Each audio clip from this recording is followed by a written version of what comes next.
Lead or be led. Me, we can't be mad. Life of a lion, live for the hunt. See the top, be stair.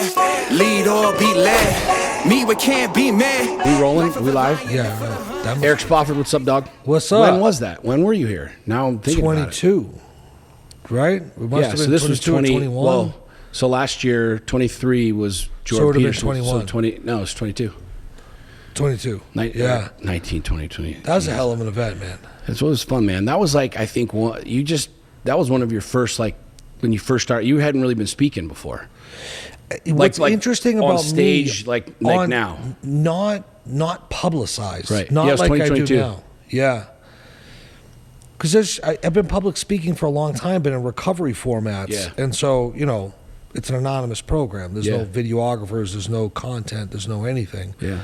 But yeah, I'm very grateful for the opportunity that you gave me, because that really was my first, like, coming out, big event, 1,500 people, big stage. Yeah. It was cool. It was rad, man. And your story, like, I remember Sax was sitting up in the, because Sax went through her addictions and eating disorder and the whole thing, and she was like bawling the whole time. And that's the thing I love about you, man. Like, for those who don't know, we don't need to go back and tell. I think we just met through social media.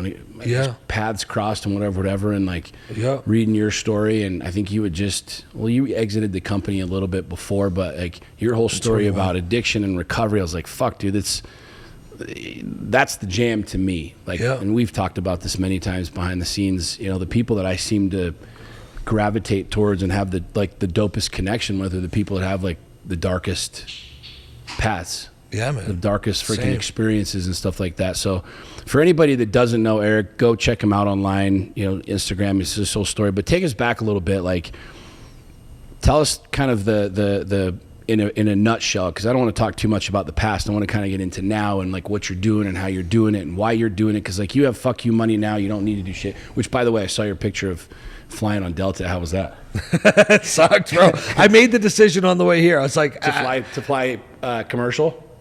I made the decision last year to sell my plane and fly commercial, try that out. I made the decision yesterday that I'm buying a jet. I already have the broker sending me planes. Yeah. And so, I'm done with that. I was laughing because Eric sold his plane, his jet, and he's been rolling commercial. And it's always funny because you're like, fuck this, man. This shit sucks. Yeah. Dude, I've gone a lot less places as a result of it. And there's certainly a return on investment that's hard to quantify with being able to be here, there. You know what I mean? Yeah. Like I owned that jet for 3.5 years.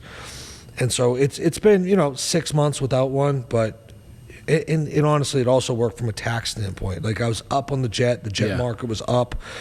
And so I was able to end I had invested in a lot of businesses last year. And so I was able to sell the jet, recapture the gain, eat it because I had a loss that year. This year I'll be up, and so I'll buy a jet. And so, folks, if you're making money, tax shit. Learn that tax game. That's one thing that I wish I paid attention to earlier. But take it back. Yeah, give us kind of just a quick backstory of your upbringing and grew up some of the struggles. Boston area. So if you know anything about Boston, you've seen the movies. Very much in that culture, right? Tough guys were my heroes. Loved the gangsters. That's who ran the neighborhood. I was in all of that. Wanted to be one my whole life. My earliest memories were never like, I want to be an accountant or a firefighter. I was like, I want to be a fucking gangster. Yeah. And so, young guy, 10 years old, 11 years old, 5th grade, selling weed, packing a CO2 pistol gun, Discman, headphones, Tupac, Biggie, all the shit. The real hip hop. The real hip hop. Yeah. And dude, I was ruthless. I was taking quarter pounds and breaking them down to nickels and dimes back then. And I was young, and so there were a lot of older kids, but I would fucking shoot you with my pellet gun. And that's how it started. Fast forward, 14 years old. One of my best friends that I grew up with since 1st grade shows up in my house. We're drinking, smoking, partying, doing stupid 14-year-old stuff. Stuff I hope my sons never do, and he breaks out a pill, and I'm like, what is that? He's like, oh, it's this new stuff. It's called Oxycontin. It's good. He had only tried it a couple times. I'd never tried it. Legitimately broke that thing down and put it into 2 different lines on the back of Eminem's first CD, the Slim Shady LP CD case. I mean, how iconic is that? Ironic, right? yeah. Yeah, and we both ripped half an OC. I got high on opiates for the first time. 6 months later, I had a needle in my arm, shooting heroin. Fast forward almost 7 years, 100 tried and failed attempts at recovery and sobriety, more. That's going to detoxes, rehabs, getting locked up, praying to God, saying I'm never going to do this again, walking to AA meetings, NA meetings, kicking on a couch. I mean, just this constant struggle of like trying to get sober and failing. And December 6th of 2006, I've been on a suicide kamikaze mission of a relapse for 6 months. I drank out of my last halfway house. I've been on the streets running like an animal. I robbed some drug dealers. I was just in the game heavy. I was in jail. I just gotten out of jail. I was in this and that, and I ran into a kid and he wanted to buy drugs. And long story short, I didn't have any drugs, but the beast was upon me. The withdrawals were coming, and you catch any addict out there, when they're desperate and they become a predator. And for me, I was like a super predator because that's just how I was.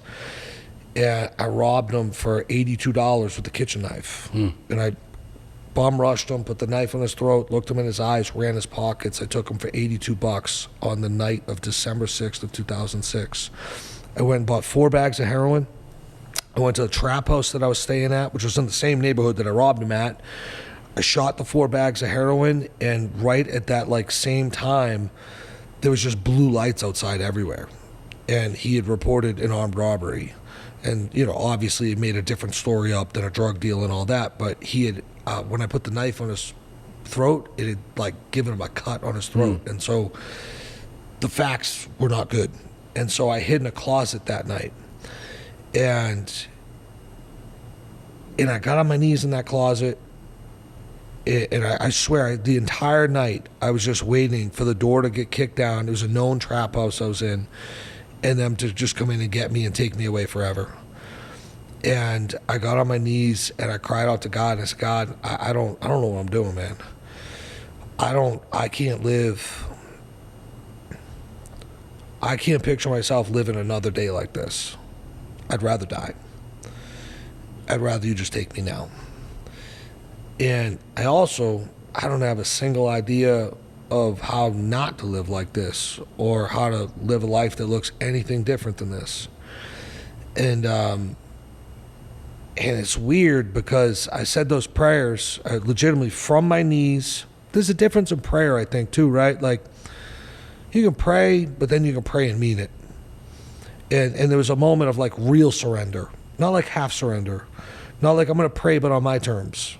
No, dog, I'm done. I'm done. And me and my mom had this really on and off estranged relationship since her and my dad got divorced. I would go years without seeing her. She wasn't really around. My dad raised me. I didn't really have much of a relationship with my mom. But there was not another human being that would answer my call. I'd burnt every bridge that I had. And so the only thing that came to me, probably, I would assume a God-inspired idea, was call your mom. And that's what I did. I called my mom, middle of the fucking night. I said, you gotta come get me. She said, what do you mean? You gotta come get me? I said, I'm here, this is the address, you need to be here at the morning, and you gotta get me out of here. And she was in a different state. I was in the city up in Portland, Maine. She was in New Hampshire. It's 2-hour drive. And 6:37 in the morning, I'd been up all night. I combed my hair. I took this other guy that was staying in this trap house's court shirt, a white button-up shirt. I took someone else's glasses.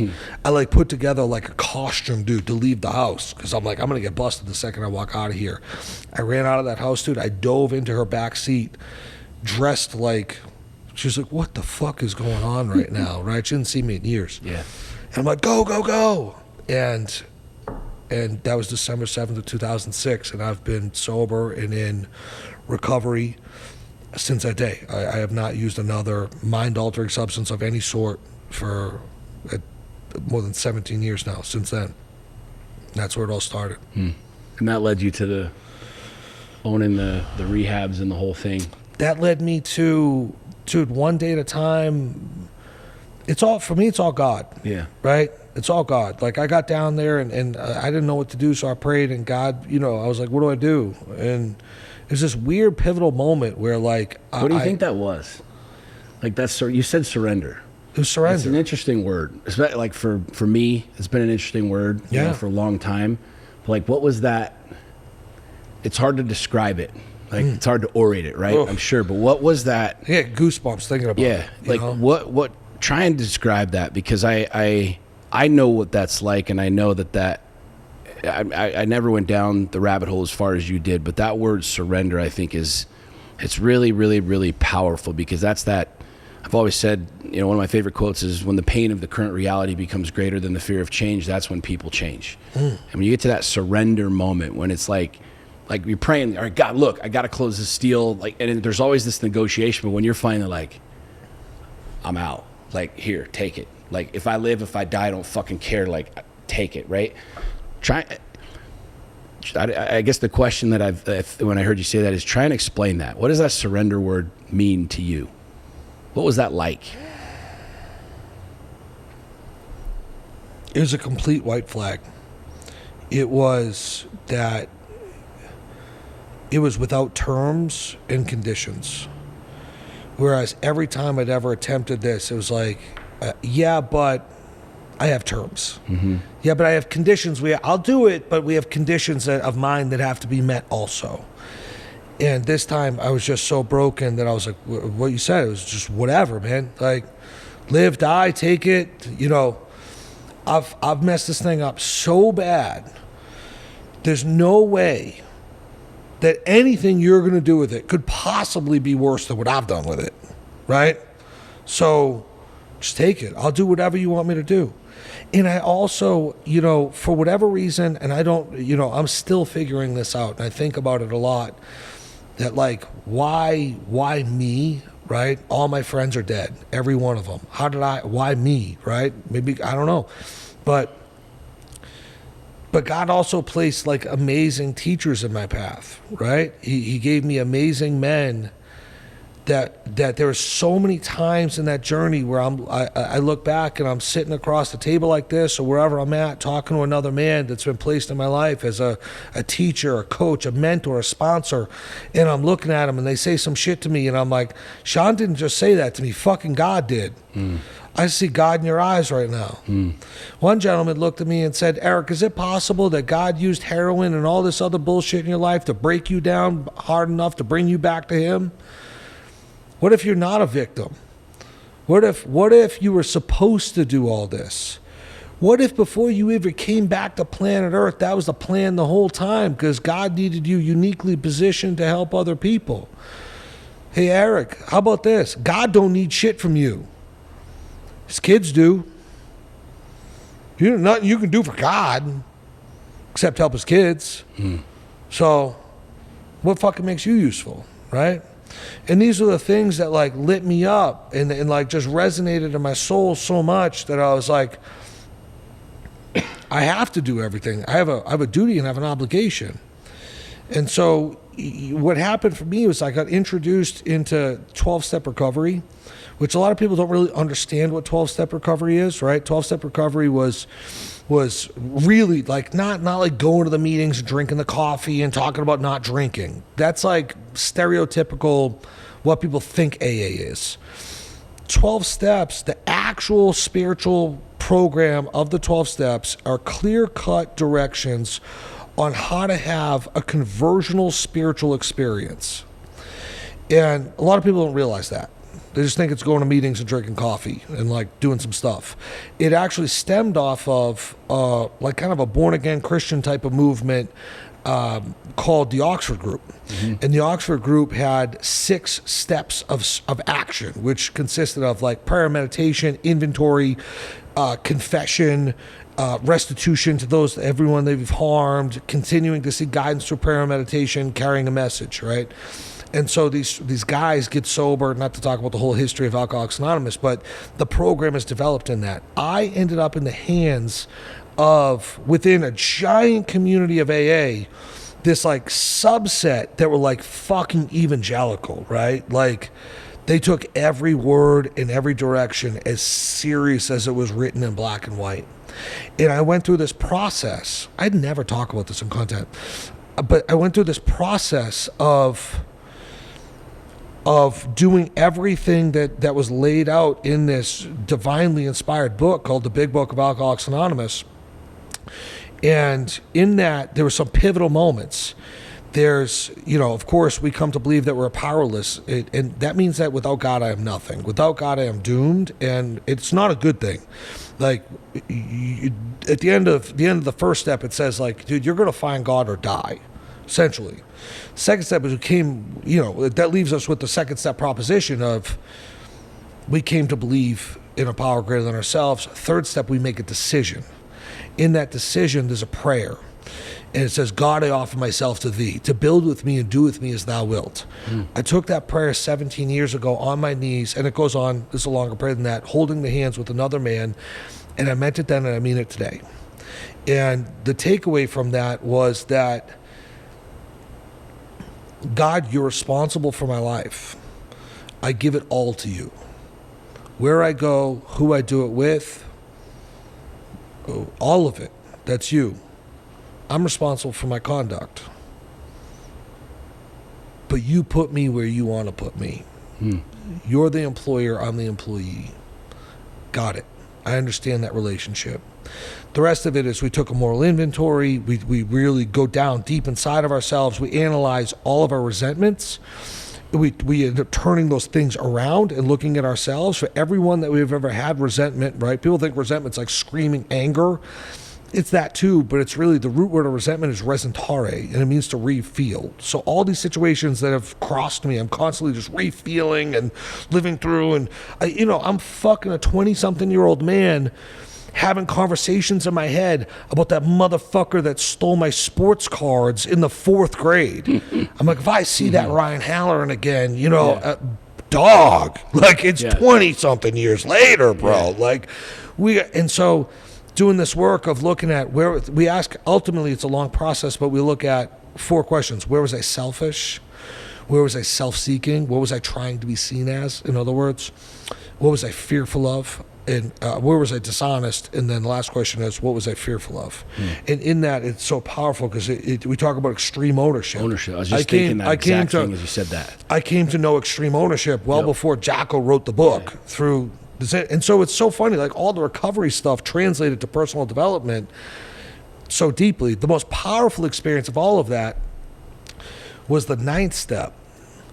And this is really like something that I wish that I could give everybody, any single person that struggles with fucking anything, whose life isn't on fire, who isn't totally plugged in and aligned, who isn't just got the juice running through them, the current, right? Like if you ain't got the current, like this is where you need to go.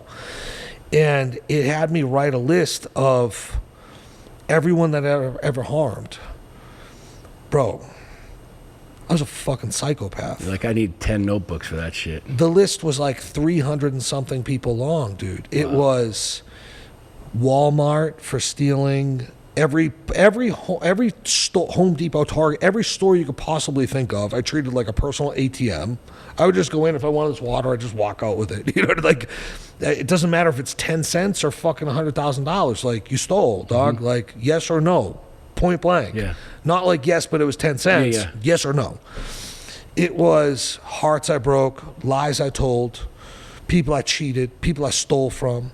It was violence. It was extreme criminal acts of violence. It was to kick doors in, dude, put guns in people's faces, fucking tie your girlfriend up, rob you for your drugs. Oh, you think you're slick, bro? You gonna fucking sell dope? Cool. Fucking take that shit. Right? I'm coming through the front fucking door. I don't give a fuck if I walk out of here. Like, that was my mentality where I came from. I went back. It took me almost 3 years. And every single week I made an amends for almost 3 years. And I went back and made amends to every single person on that list. I walked into Home Depot, made amends to the manager, ended up on the loss prevention team for the next 2 years, educating them on how addicts were fucking stealing from them. Like, God's got jokes, right? Yeah, God's funny as shit. Yeah. God, he's so funny. I ended up in this one emergency room, right? 4 times overdose, pulling me off of life support, bro. My last memory at such a known character at this emergency room, Parkland Medical Center in Derry, New Hampshire. I come to, dude, and they're pulling a breathing tube, reducing the sedative and pulling the breathing tube out of me. And I'm like, what the fuck is on my neck? And I got IVs coming out of my neck because my arms were so chewed up from shooting heroin and coke, they couldn't get a vein. And I look, and my dad was in the corner, fucking 300-pound logger, dude. Never seen him cry. Buried both his parents, never seen him cry. Seen him cut his legs open with chainsaws. Not a tear. Fucking bawling, looking at me. And I get up, and I get my right hand loose. They're trying to hold me down. I punch this nurse, male nurse, guy, not a woman. And I put my shirt on and realize that it's been cut up the middle. And I'm like, what the fuck is going on? Why is my shirt cut up the middle? And I see I have 2 sticky pads. I'm like, oh. Got it. And I run out for the 4th time. I run out the front door of this hospital. Nurse, I look at my dad. I was so powerless, bro. I looked at him. I said, Dad, I'm sorry. And bounced. And I was high. I was in the trap house in 25 minutes shooting dope. And I end up down there making amends. And I think, I don't think anything about it. I end up in the room with this woman, right? And who runs the emergency room, and she's like, what can I help you with? She's all confused. I sat there for 3 hours waiting for the meeting. And I said, listen, my name's Eric Spofford. I'm an addict. I'm in recovery. Part of being in recovery is I'm on a life and death mission to set right all the wrongs that I've ever made. There's a process to this. You never apologize. I've been sorry my whole fucking life. If I told you I was sorry in addiction, it just means I got caught and I'm going to do it again. Yeah. So I'm wrong. What can I do to make it right? She says, what did you do? I tell her the story. Bro, this woman starts bawling. She's like, I remember you. Really? I remember you. You stopped coming in here. We thought you died. We thought you died. And she looks at me and says one of the most profound things. She says, Eric, I've been in this emergency room for 20 years. I see addicts almost every day. I've never seen one get better. And I was like, God damn. I ended up on my number at that nurse's station or that emergency room for like the next 5 years. And every time an addict came in there on an overdose, they called me. And every time I was local and I was good, I had hundreds of addicts sitting at their bedside, 3 in the fucking morning. What's up, man? I've been in that bed. It's good. Hell, I couldn't tell you how many people we got sober out of that place. Like, that's just the stuff that started to happen. And that whole process, it changed me from the inside out, dude. And so I came out of that. This is before Facebook. I don't even have a MySpace, bro. This is before MySpace. There's no internet. Yeah. There's no, I wouldn't even want to do it today. Coming out of the amends, be like, yo, guys, on the story, I just made amends. It was so powerful. Yeah. The flip phones didn't have cameras back then. Dude, all the media stuff, I love it because it's such a useful tool. Both me and you would be hypocrites to say anything bad about it. But at the same time, I think it would have robbed how special at that time for me all of that was. Because I'd be making content about it, right? Exactly. Like, stupid. Yeah.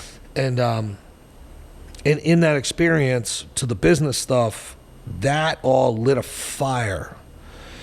And I started a sober house at 23 years old, and I grew that into the largest provider of addiction treatment services in the northeast of the country, New England. During my tenure as CEO and operator of that business, from the start to when I sold it, I did the math, I scratched it out. I believe that I oversaw roughly about 60,000 treatment episodes. Wow. 60,000 patients over that period of time. Frontline of America's addiction epidemic. Watched it go from heroin to fentanyl. Watched the bodies stop dropping. Got active politically. Testified to the United States Senate, Washington, D.C., amongst doctors and all these people, and just little old fucking 15-year-old high school dropout, drug addict, tattooed Eric Spofford out there, testifying in D.C. on my 9th year sober, December 7th of my 9-year sobriety, whatever year that was, 2015. I said, and just, dude, I went to war on this thing. Counseled, watched all my friends die, every one of them. Counseled thousands of family members that lost their loved ones. Like, no disrespect. I would never draw the direct analogy to our military or anything like that, because the utmost respect. But like, bro, this is a fucking war. Yeah. And it's domestic terrorism. 112,000, here's some staggering statistics for you. 112,000 people died of a drug overdose in America last year. You are more likely as an 18 to 50-year-old American to die of a drug overdose than you are a car accident now. It is the leading cause of loss of life in America. There are 46.5 million Americans, adult Americans, living with a substance use disorder. 1 out of 10 Americans suffer with alcohol use disorder. And they did a study that said that they estimate that 3.159 million years of life, American life, was lost last year due to substance use disorder. Like, life unlived. Yeah. Died early. People died early. 171,000 Americans died of excessive drinking and alcohol use disorder related on top of the overdose deaths last year. Alcohol, actually, people think, overdose death. Yeah, because they drop fast. Right. And alcohol is a long deterioration and that, but it actually kills more people, fucking more deadly than fentanyl itself is alcohol. Yeah. It's crazy. Oh, I just drank. Yeah, I know. It's crazy. Dude. So. We gotta make a fucking movie about your life, bro. That was like 10 minutes, right? Like 20 minutes, whatever that was. Like, we gotta make a movie about it. You know what? I've heard you share a lot of this, and I haven't heard a lot of this, but I believe that I believe God's got a purpose. 100%. I've always known this. I didn't have the depth of that, but I remember very vividly.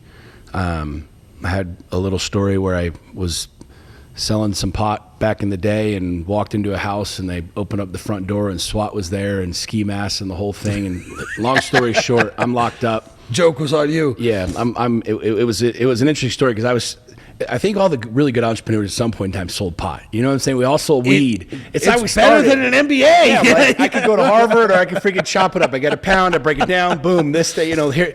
But yeah, I remember, I'll never forget. Like, that's 100% true, though. It's true. Like, it's how that math to me was simple back in the day, and it was easy as shit. We get the Mexican brick weed, chop it up, boom, done and done. I always had money in my pocket. I didn't have to do anything. I could get high all the time. But I remember coming back to this house, and there was a guy sitting on the swing, and as I was walking into the front door, somebody grabbed my belt, and I felt the gun go in the back of my head, and he's like, if you try running, I'm going to shoot you. And I thought I was getting robbed. He opened up the door, SWAT was in there, the whole thing. And I'm sitting on the floor, handcuffed, and one of the cops thought he saw me try and kick another cop. Long story short, they dragged me in the kitchen, kicked the shit out of me, threw me in jail for assault of a peace officer.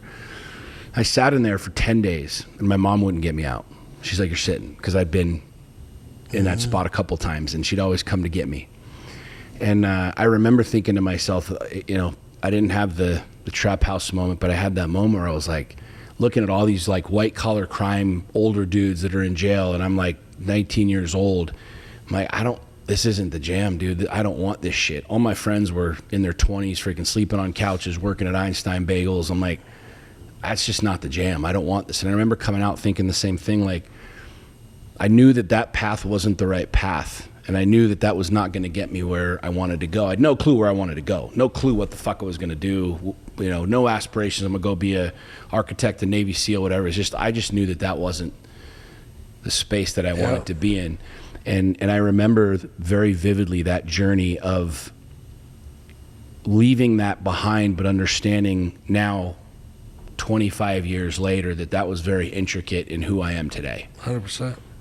You know what I'm saying? And I feel like I've shared this with my wife a bunch and shared this with a lot of people. Like, social media came in our space at a really interesting time because, and I know you're the exact same way, your inbox gets flooded with people that are like, dude, you have no clue. And you're like, no, I don't have a clue. Like, you saved this, your story, I heard your podcast. And it's just interesting because to me, you know, we're raised and programmed that, like, this is what normal looks like. This is what good looks like. You know, be the good kid, go to the thing, do the deal, get the degree, get on this fast track, get married, have some kids, you know, eventually get a gold watch, you retire and you die. And I found that some of the most powerful people have some really, really, really gnarly shit in their life. But the point I wanted to make and what I wanted you to talk about is a lot of people are really, really, really embarrassed about their past. You know, a lot of people are really embarrassed about the darkness. Yeah. It's embarrassing. You talk about all this shit and robbing people and all this other stuff. Now people looking at you going, oh, dude, Spofford, he's got the millie, he's got the watches and the houses and things. And, you know, you could kind of bury that away and then take a different route. But the reality is that's what made you. And like, one of the things that I truly love the most about life is when someone is able to walk into that space and be like, no, dude, I fucked shit up and I own it. I own it. Like, that extreme ownership. I remember, like, saying for most of my life I was a victim, right? It was always somebody else's fault. I remember taking the word "but" out of my vocabulary.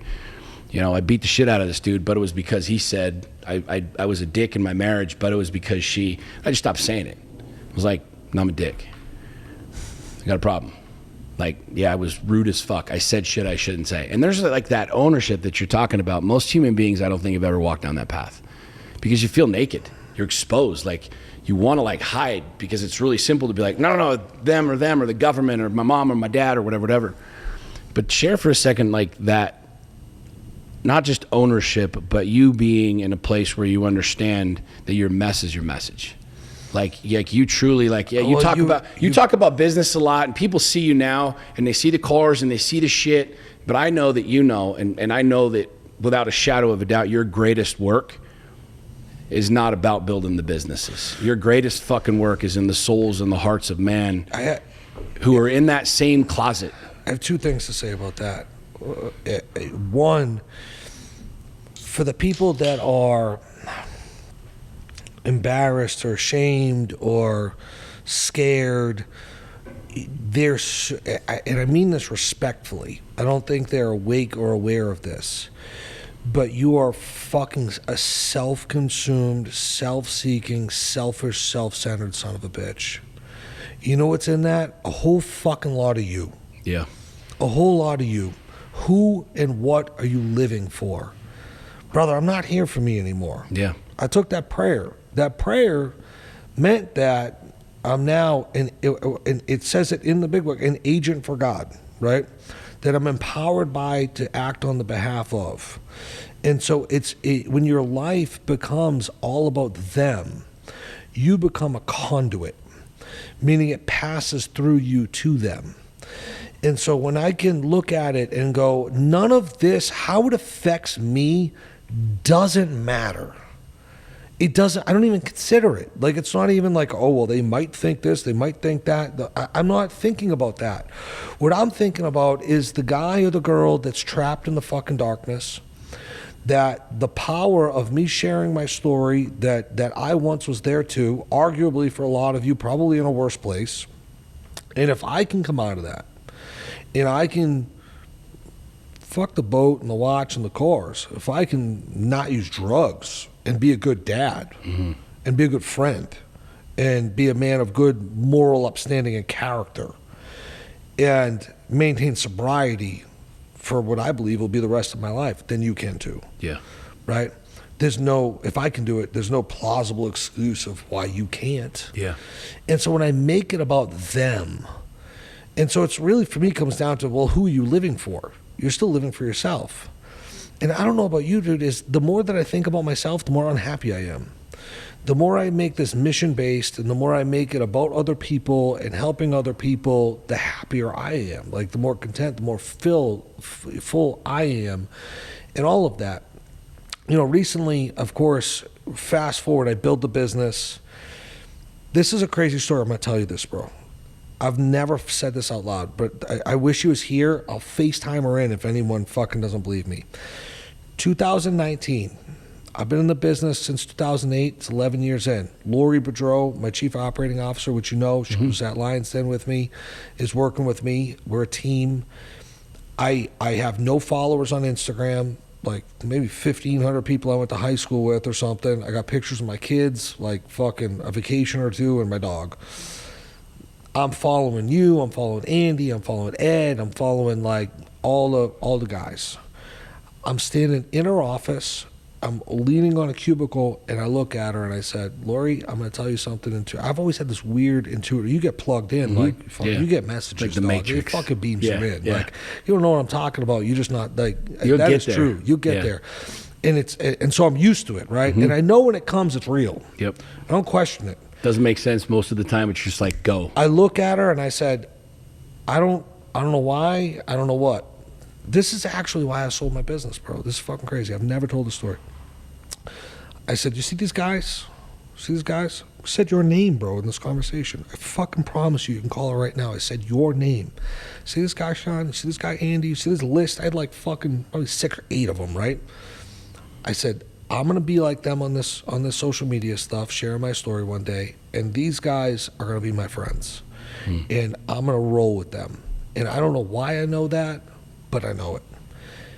And we talk about this all the time, me and her. I'm like, you remember? Yeah. She's like, it's crazy. Like, I got invited to speak at this event, Limitless, right? And I called her up, and she said, you remember? I said, yeah.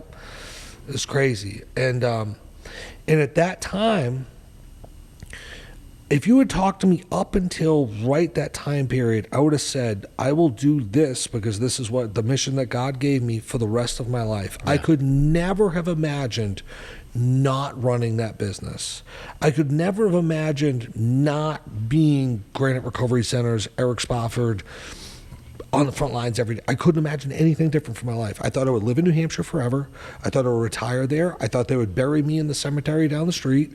And I thought I would fight that fight doing what I was doing for the rest of my life. That message hit me. Simultaneously, God starts to release me from this mission. I don't love it like I used to love it. I'll belong here like I used to belong here.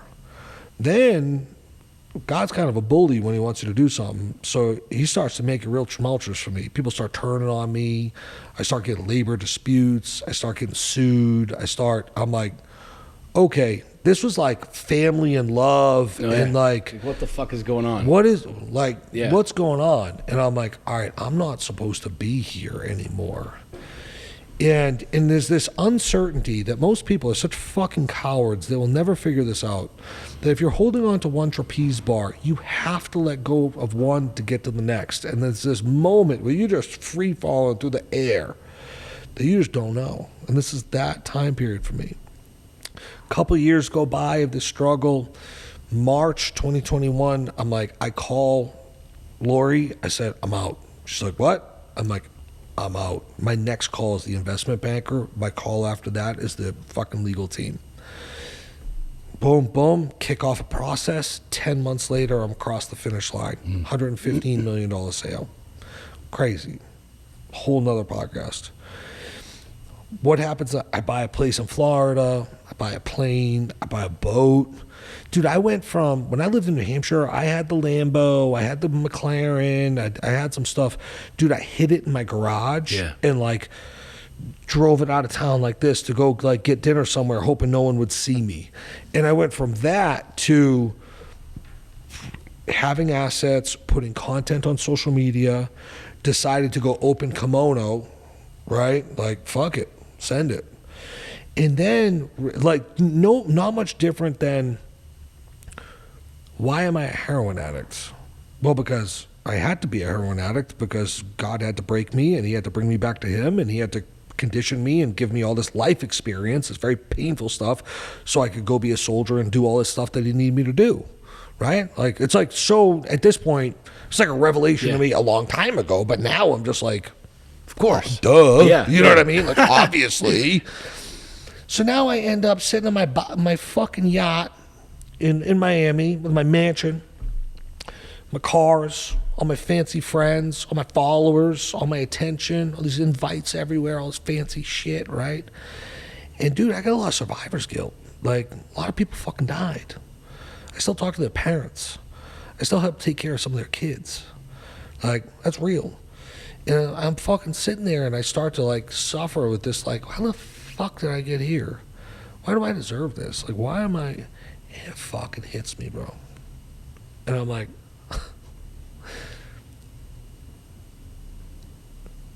God fucking just shined a big old flashlight on his work. Because all this stuff that I put on Instagram gets a lot of attention.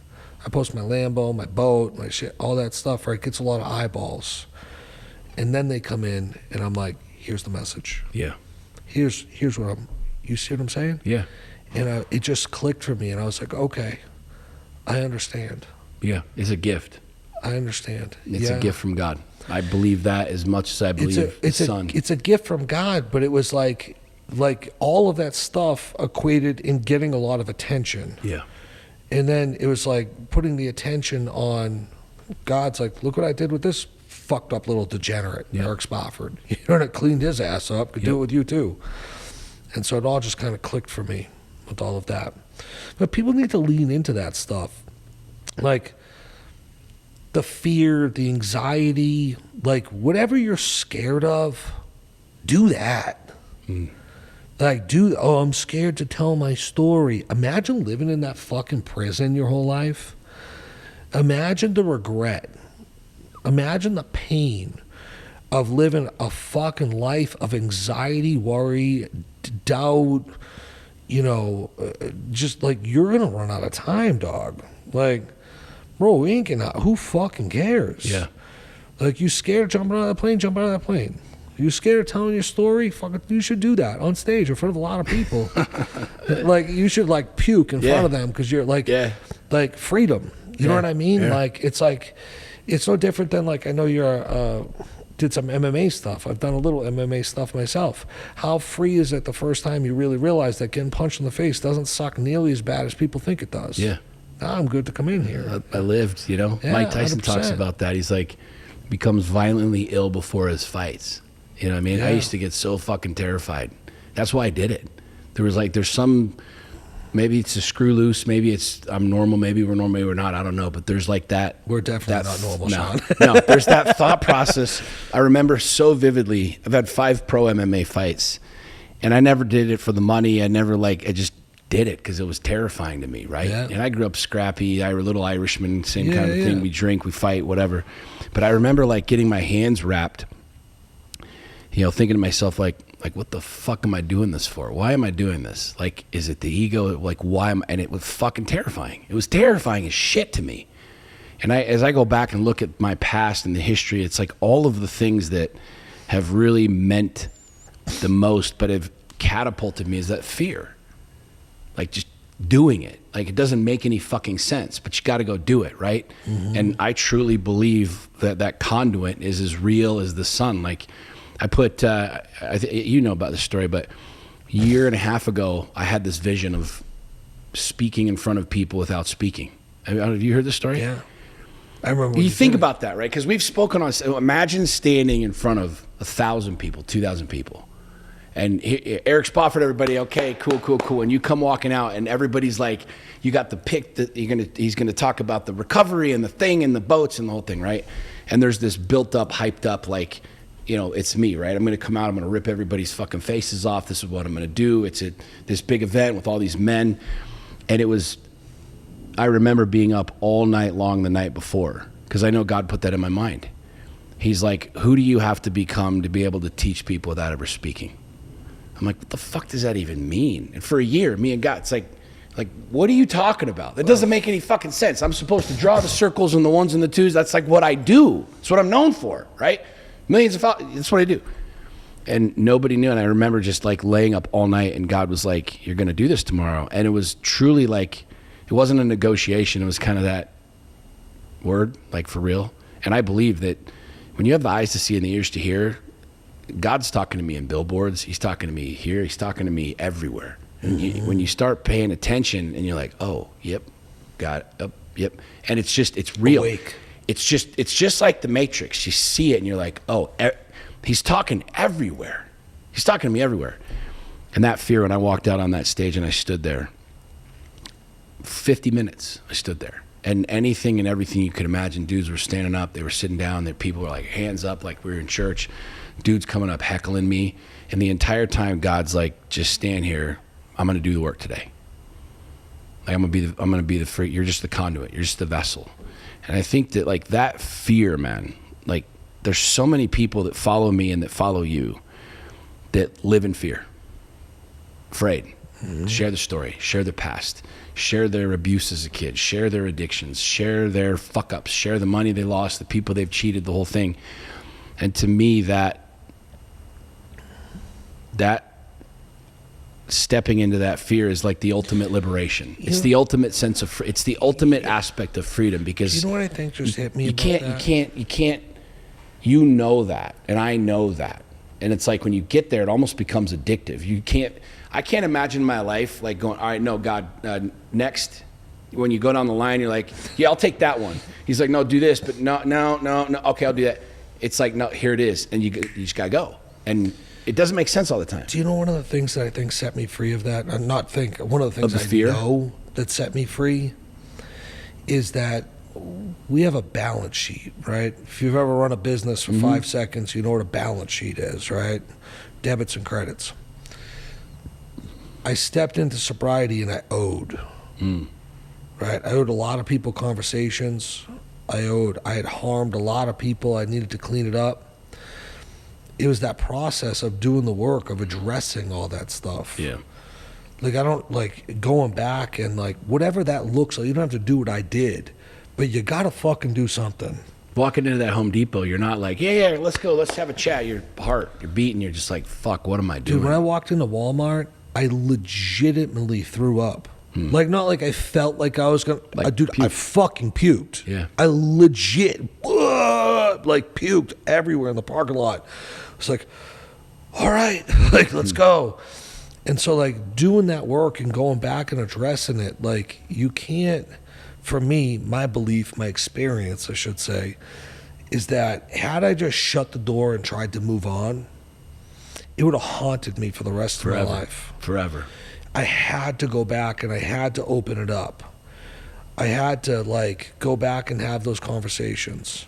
Dude, I've been high on every drug. I mean, I'm getting older now and they're coming up with new shit, but I've been high on most of them, like really high, right? Like on all of them. And I don't think I've ever been as high as I've been coming off of those conversations. I've never felt as alive and free. Yeah. I remember when I made my last one. For no rhyme or reason, it was Pep Boys, the auto parts store. It was just last on the list, dude. I had made harder ones. At this point, it was like, all right, I'm going to go do Pep Boys. Yeah. Whatever. Right? It was like 300 and something. I think it was like 312. And I walked into that store and asked to speak to the manager, went through the process. Most stores won't actually take your money because they don't know how to put it into their system. Sure. Like what are they going to hit a SKU and put it in, like what's Walmart going to do? Like, you know, and so the manager was funny. He was like, well, how much do you think it was? I was like, dude, honestly, probably like $500. He's like, all right, yeah, you can pay it back. I was like, oh, all right. And I like took the money out because when I couldn't pay it back, I would pay it to a like a nonprofit. Right. I would charity. get it. I would give it to charity. Right. I would get it off of my books and onto somebody else's. Right. And so I just like looked at this guy and I was like, here you go. And he was like, thank you. I was like, I'm pretty sure he just robbed God. You're like, no, that's on you. Now you're going to have to face that shit. It's on you, dog. Yeah. It's on you now. And I walked out. And I was driving a older Chevy pickup truck. At the time, I was back cutting trees down, working with my dad.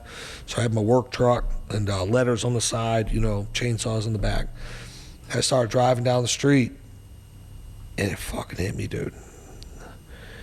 And I like pulled over. I actually pulled over into the church parking lot of this place in my hometown of Salem, New Hampshire, called Mary Queen of Peace Church. And I got out, and I fucking hit my knees. And it was the first moment that I didn't owe anybody anything. My debt had been paid. I was me and you are good. We're starting clean from here, you know? And so I think, you know, hitting that point, like I could tell you that story. I could tell you stories about going and fuck, and it's hard to tie it all together about going and robbing this one and doing this and doing that. What you don't know is that I made amends for that fucking 15 years later. And as a result of it, I helped him get into treatment and got him sober. And like, it's just all this, there's just been so much rich life that's happened. Yeah. But like, I'm even, like all of that debt has been paid. I think a lot of people carry around guilt. That's what I'm saying. They carry around a lot of guilt of either things and they you know what, Sean, did though, or things extreme that were done to them. responsibility, you fucking should. Yeah. Because you still owe. Yeah. You know what I mean? It's like, do you think Biden should just fucking excuse student debt? Like, you just owe all this money. You agreed to take the loan. You fucking took it. You spent the money. And then God himself you're sorry, so all is forgiven? No, you got to pay it back. You got to pay it back. And so you can get sober, you can change your life, you can make better decisions, you can try to be a good man and a woman and be of moral stature and move forward and be different, but you still owe. Yeah. And I think that gets missed in a lot of like today's personal development stuff where like that, I've never heard anyone really talk about like going back and get right with that stuff. Yeah. And you don't have to be a heroin addict to have made a lot of mistakes. Most people do. What does your life look like if you pause right now, right, for consideration? What does your life look like if you take that exercise? Anyone listening, you write all that. There's some big stuff there that like would change your life if you went back. And if you're not, the guidance that I was given that worked for me was like, if you're not willing to do it, at least know that you need to. And while you need to, start praying for the willingness. And you know how you've become willing to make that amend and have that conversation? There's a funny noise that happens. You know what that noise is? Hey. Yeah, I'm here. I'm here. Yeah. I just puked in your driveway, but what's up? Dude, it's like when you're driving down the road. I had a. It's funny. This memory just popped up in my brain. The first time I ever felt the spirit, like the guidance. Yeah. Like call it whatever you will. I don't give a shit what religion, whatever. We were kids in elementary school. We were walking home one day. We got to my buddy's house. He didn't have his keys, so we go around the side of the house, and he has this bar in the window, and he hits the window to knock the bar down, and we go in. And I remember vividly thinking to myself, don't go in the house, don't go in the house. And I was a kid. Like, I grew up Catholic, you know, I didn't understand. I knew Father, Son, Holy Ghost, whatever. Like, it's the rosaries, it's what it was. Sure as shit, we go in the house. 15 minutes later, the house is surrounded by the cops, and they're banging on the door because some old lady across the street saw somebody hit the window, thought we were robbing the joint. And the cops like made us come out, hands up, get on your knees, you know, no, it's my house. And I remember vividly, like, thinking to myself years and years and years later, like, oh shit, that was a prompting. Like, that was God talking to me, right? But call it the Holy Ghost, call it the Spirit, whatever. And today, at 45 years old, I'm driving down the road, pull over and help him change the tire. Make this call, send this text message, do this deal, don't do this. And to me, that's the same thing. It's the same fucking thing. When you start taking away the ego from it and realizing that's God talking to you, I feel like for me personally, tell me what your thoughts are, the more accustomed you get to doing that, the more you can hear, like the more free you become, because you realize I'm on his errand, I'm doing his work, like do this, call this. And you're like, look, I gotta fucking be someplace. Somebody else will pull over and help change the tire, or will do the thing, or do this or that. And it's always fascinating to me how many times I've stepped into that reality and something else happens. Go over and talk to that guy, and you talk to him, and he's like, dude, I was like thinking about killing myself right now. And you're like, fuck. What the fuck? That's happened to me so many times. Countless. And to me, that's every time it's like, got it. Yep. Got it. Yeah. You're good, you're good. Yeah. Yeah. It's become. Most people walk around life sleepwalking, daydreaming they're awake. Yeah. Totally asleep to that. Yeah. You know? But that's what most people seek. That's what most people want. They're like, God, talk to me. Like, I talk a lot about God. I talk a lot about faith. I talk a lot about, religion and I grew up Catholic. I was Mormon and served the Mormon mission. I've spent a lot of time really studying religion, but I've been on this quest the last couple of years of like really building a relationship with divinity, right? Like fuck religion. Like I want to know God. I'm building a relationship with Christ. And there's a lot of people that it's probably the number one question that I get from people is like, how do I hear? Like, how do I hear the voice of God? Like, what do I do to hear? Do you know what I think that is? People think that is an equation of addition. I need more books, more church, more this, more that. No, bitch, it's a fucking subtraction. I tell people, close all the books. Less resentment, less fear, less. You have to. You're blocked. Literally, go outside and sit and listen. Sit under a fucking tree, and just listen. Yeah. And you'll go to war with the ego. And is this me? Is this not? Is this God talking to me? Is this not? Like legitimately, I don't. And this isn't a religion conversation because what you're talking about, in my opinion, is the ultimate level of freedom. And I'm like on a quest of that every single day as being like when I wake up, it's the same. It's not the same prayer, but I prayed for a long, long, long time. God, it was negotiation. All right, God, give me this and I'll be good. And I finally got to a place where I'm like, every single morning I wake up, I'm like, put the people in front of me that you need me to meet and the words in my mouth that you need me to speak. That's it, because you're in control. No matter what I fucking say and want and whatever it's going to do, right? That's the same creed. Yeah. That is, I mean, it's essentially the same thing, right? Yeah. Yeah, absolutely. It's the ultimate level of freedom. Yeah, and it's funny. It's like you have all this experience with, church and organized religion and all of that. I have none. Didn't grow up in a church. Fucking only been to a church a handful of times. Still today. Yeah. I used to have this friend. He died. He was one of my best friends. His name was Eric McCullum. He was crazy, and he would go out. We'd do drugs all night long. He'd like get in fights and beat people up and like do all this crazy stuff. And we'd be doing it all week long. And then Sunday morning, early, he'd like have a suit on and be like, go to church. I'd be like, bitch, we've been like shooting at people and smoking crack all week. Like, what are you talking about? We're going to church. You're going to set on fire if you walk in there, just bam, you just catch on fire. He'd drag us all in there, bro. Yeah. He would. And so, that's really the only experience I had with church. But when I think about, not to make this a conversation about religion because I have no experience to even speak on, but when I look at it from a 30,000-foot view, there are a lot of people in a lot of different religions that are dialed in, that are plugged in, and it's like to me it seems fucking silly to watch like these ones fight over who's right, who's wrong, and it's like there is how many different languages on planet Earth? Yeah. That's how those people communicate. Right. And so if God communicates to the Mormons this way and the Christians that way, and, Cool. Whatever, dog. Like, but the funny thing is having exactly what you're talking about with that relationship with God, that listening, that hearing, when God shows up, it's fucking undeniable. And so you can't talk me out of it. And so it's not a man of the cloth. There's not a religious man, and they've tried. Yeah. No, Eric, this is your ego. This is and tell me some fucking shit. Yeah. And I'm like, I'm good, dog. Yeah. Oh, you're gonna go to hell if you don't. And I'm like, you know what? Yeah. Like, I'll take the risk because the God I know. Dude, and what's funny about that, and really profound and beautiful at the same time, is it's like, I truly believe that that's the ultimate game that we're to be playing, and everybody's path is over here and meandering here and this and that. But at the end of the day, the game that we're playing is how do we connect to divinity? How can we listen? How can we do His work? Because we want to be good people. We talk about being Christians. We talk about all this other shit. And it's like, well, my church and this thing and this thing. And it's funny to me because I grew up religious. I grew up very religious Catholic and was the altar boy and then Mormon, the whole thing. And both dogmas, both religions are, this is right, I'm right, you're wrong. And I stepped back from that a couple years ago and I was like, cool, I get it. I've read all the books. I've read all of them. I've studied all of them.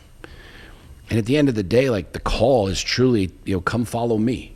Yeah. When Jesus came to the water with the apostles and they're out there fishing to make money to put food on the table. And he's like, come follow me. And the average, well, like now? Like we're like, well, dude, I'm fishing. Jesus, like, give me till 5 when I'll bring my food home and the whole thing. I got soccer practice. What about tomorrow? What's tomorrow look like? And he's like, no, motherfucker, come follow me, like right now. And to me, that's that same when you hear that voice and that comes in your brain. He's like, do this now. I always tell people, they're like, how do I know if it's God talking? I'm like, because the first thing you think or the first thing you feel is God. The second thing is your ego. The first voice that pops in your brain and it makes no sense, pull over, talk to him, send the message, write the email, do the deal, close the business, whatever it is, that's God. The second thought is always the ego. It's always us going, really, Word, you want me to follow you? Tomorrow's really good for me. I'll do it tomorrow. Terms and conditions. That's how it works. And God's 100%. like, okay, well, I can trust you now, or no, I can't trust you. You know what I'm saying? Yeah. It's a fascinating thing, man. I love the fact that, like, you come from two different backgrounds, two different realities, and you kind of end up in the same spot where you realize, like, everything's a gift. Mm-hmm. The boat, the bonus round. I tell people all the time, because people ask me when I talk about you, I'm like, it's the best name for a boat ever. It's the best name for a boat ever. Bonus round. Because it's like, it's a bit, I should be dead. You said that to me, I should be dead. All my friends are dead. Like, it's all a bonus now, man. From? Yeah, tell me. It was, dude, my dad I hurt my dad a lot, right? My dad was my guy, raised me alone for the most part, and broke his trust 1,000 times and fucking killed me because he was my guy. It's the last thing I ever wanted to do, but I did it fucking hundreds of times. And so my first year of sobriety, of course, he's very skeptical, right? He's like, heard this before. Yeah. You know what I mean? And so my 12-month, my 1 year celebration, in AA you get a home group, and mine was a men's meeting. And they're like 60, 70 fucking grumpy old Boston, New Hampshire men every Monday night. It's called the TSDD Men's Meeting of Alcoholics Anonymous, and that stood for Tough Shit Don't Drink Men's Meeting. And I invited my dad up. I said, Dad, I'm celebrating my year sober. You want to come to the meeting? They're going to have me talk. And so I got up there and talked, and then they present you. It's like, a celebration. So they give you an AA coin. Most people have seen what they look like. And so I get up and get the coin, and that's when I said it. I said it at that 12 months. I said, I'm just really grateful for this year of the bonus round of my life. And it stuck. And so when I bought the boat, every year that I celebrated sober, if you look at every Facebook post on December 7th, from now till when I got Facebook, I say fucking same thing every year. Bonus round, bonus round, bonus round. So when I got the boat, I called my dad. I said, Dad, I picked this boat because I was looking at a bunch of them, and how fucking cool is that, dude? Yeah, I used to talking to your old man about. Dude, I used to rob. I used to be so dope sick from heroin addiction that I would steal his tools, bring him to the pawn shop. The pawn shop guy would be like, again? I'm like, just give me the money. He'd give me the money. I'd be back down there with my dad with his hands on the back of my neck 3 days later after he figured out they were missing, getting them out of hock. Just broke it. Like, what a piece of shit kid this is, right? Down here getting my Husqvarna 575 chainsaw that he got $150 for to buy heroin out, and at the pawn shop again for the second time this month. From that to like sending him pictures of boats, of 100-foot yachts. You know what I mean? It's just trippy, dude. God's the coolest thing in the world. Yeah. Like, anyone that's listening that's like, God, John and Eric, like, talk about God a lot. Like, you would too. You would too. To call him up, I said, Dad, I picked this boat. And I said, but they, I need to name the boat. What do I name it? And without missing a beat, dude, my dad said, The Bonus Round. Hell yeah. And I was like, that's the name of the boat. Hell yeah. I was like, I love that. I fucking love it, dude. Yeah. Like, it's such a rad story, and to me it's more than a story, and I know that to a lot of other people it's more than a story. Like, you're a tool. Yeah. I believe that. I believe that as much as I believe, we're sitting here talking like we're tools. Everyone is. That's what I want to say is like, mine was, certainly more dramatic than most. In a lot of ways, but I really believe that the same person struggling with sharing this story, overcoming their trauma, talking about their pain, talking about their abuse, talking about that molestation, talking about their addiction, talking about that eating disorder, talking about that self-harm, that mutilation, those scars, all of it, right? Yep. All of it. Each and every, you are the most special ones. You are the ones that are most uniquely qualified to help other people. you are God's chosen one. And so, the cat that fucking came up and had an older brother and sister and went to soccer practice with his mom and dad and went to college and met the girl and got married and never really had anything. That motherfucker, bro, he new to this living thing. Like, I don't know how your spiritual beliefs, align with this, but I think we come here as spiritual beings having human experiences, and we evolve. I do believe in reincarnation, and of some sort, right? We come here to have an experience. We come here as a spiritual being to experience this stuff. Like, when you live a life like this, when you live a life entrenched with pain, you are an evolved spirit.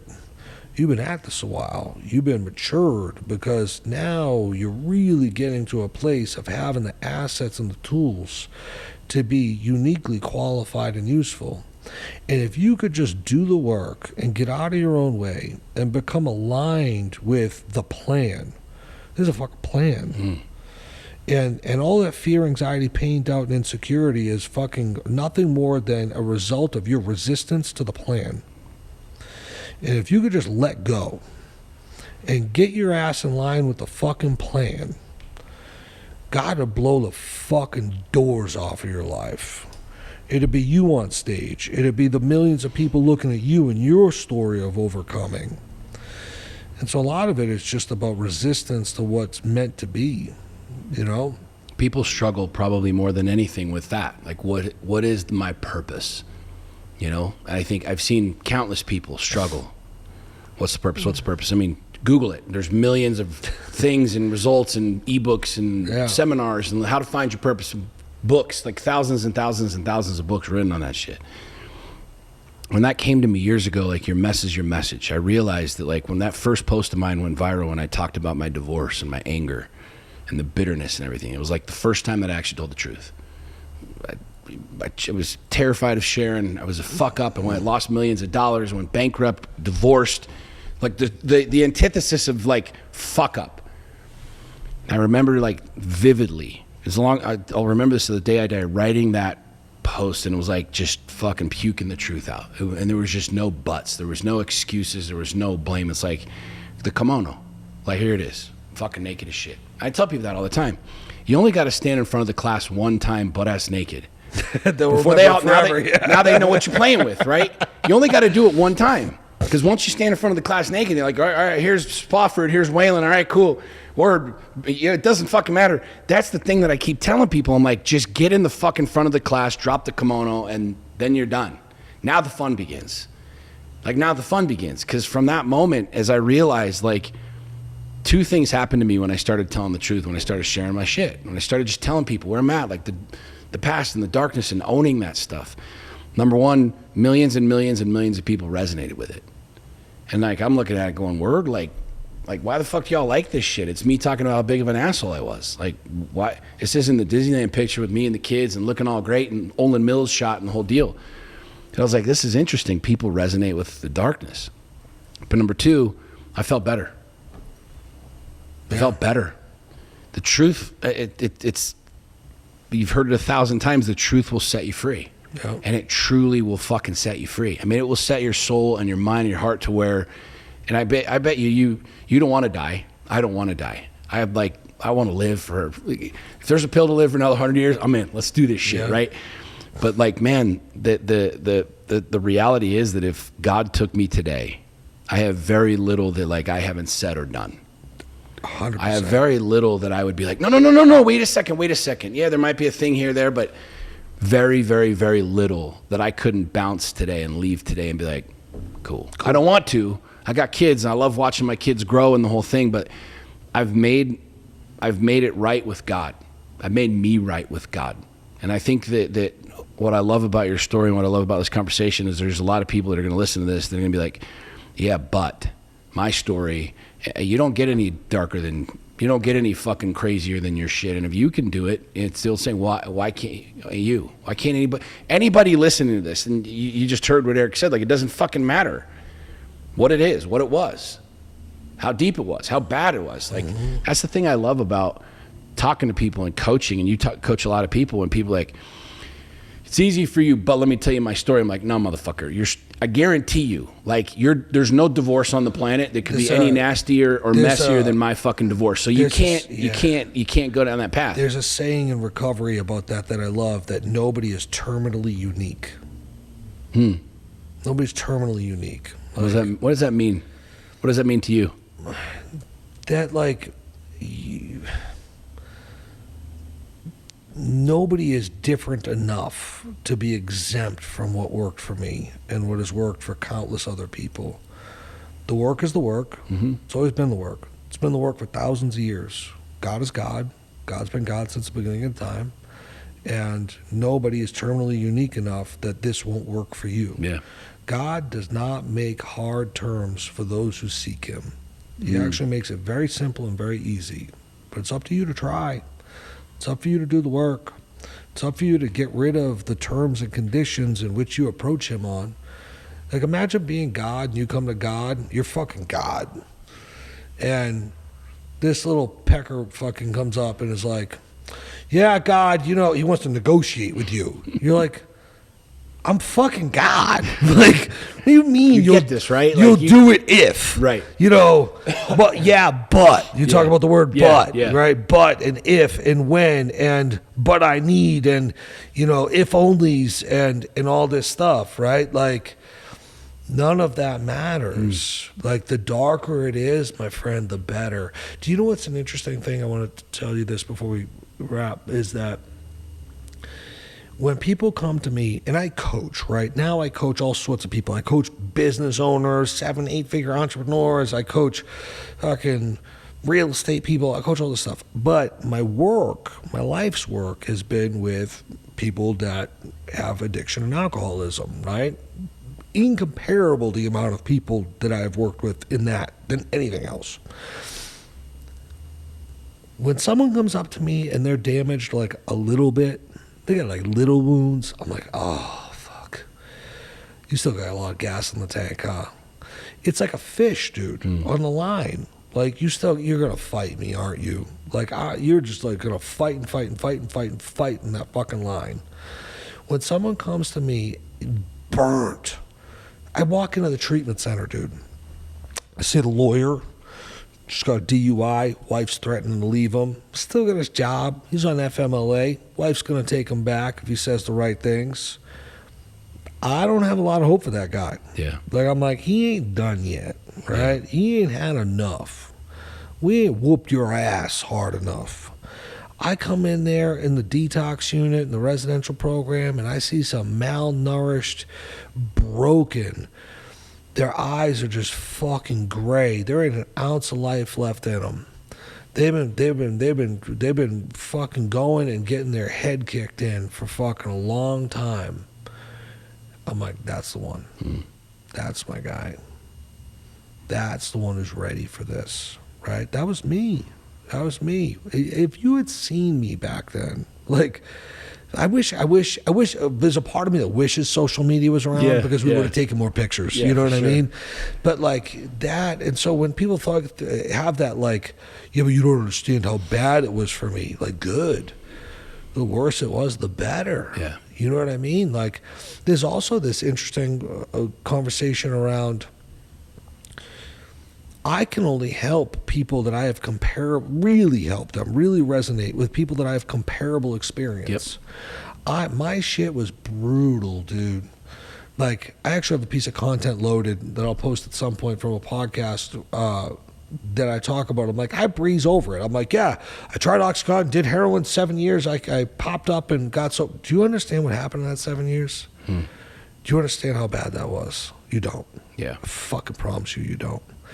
But when you know what all that pain is? You know what every one of those situations are? All those stories, all that terrible shit that happened, you know what it's become? It's a fucking toolbox. Yep. Because when I sit that bedside and have that conversation and they're like, yeah, but I'm like, let me tell you a story about this one time. And You know what I mean? Yeah. And I have like my greatest hits. Yeah. Like that. It's like the one up, like, let me tell you, let me tell you this one. I mean, on the podcasts and the speaking events and the coaching calls, I have my, my greatest hits. It's like Tupac's greatest hits album. But outside of the greatest hits is like the really dark shit. Yeah. Like this stuff I think you guys can handle. Yeah. So I'm going to give you guys that. I'm going to tell you about the IVs in my neck and in the hospital and using. Like that's a really dramatic story. But dude, there's so much darker stuff that I reach in and I look another man in the eyes. I'm like, yeah, you want to hear something? Yeah. And they're like, yeah. And I'm like, one time? I like, really? I'm like, yeah. And I fucking got you. Yeah. Now we have rapport. Yep. Now the hook is set.